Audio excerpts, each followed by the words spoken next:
আমি ওনাদের সাথে আলোচনা করে এই তারিখ হয়েছে। আমি কৃতজ্ঞতা জানাই কৃষি বিভাগের প্রতি, ওনারা পরিশ্রম করেছেন, ফল গবেষণা কেন্দ্র থেকে শুরু করে সবাই।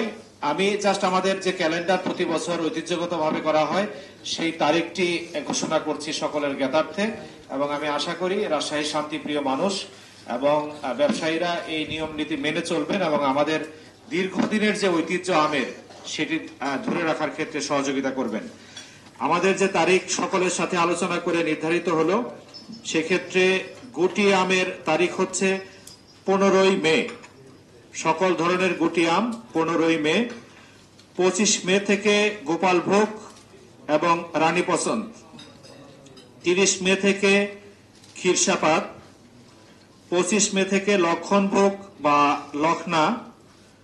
10 জুন থেকে ল্যাংড়া বা ব্যানানা ম্যাঙ্গো যেটি রয়েছে। 15 জুন থেকে আম্রপালি। 15 জুন থেকে ফজলি। 5 জুলাই থেকে বাড়ি আম 4। 10 জুলাই থেকে আশ্বিনা। 15 জুলাই থেকে গৌরমতি।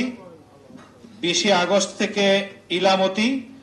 কাটিমন ও বাড়ি আম 11 সারা বছর পরিপক্ক হওয়া সাপেক্ষে বাজারজাত করা যাবে।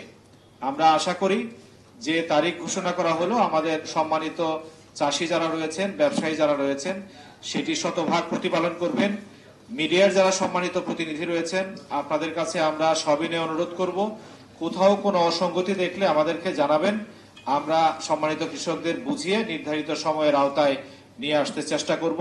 এর বাইরে যদি কেউ কার্বাইড দিয়ে আম বাজারজাত করে রাজশাহীর দীর্ঘদিনের ঐতিহ্য এবং সুনাম ক্ষুণ্ণ করতে চান, তাদের বিরুদ্ধে প্রশাসনিকভাবে কঠোর ব্যবস্থা গ্রহণ করা হবে।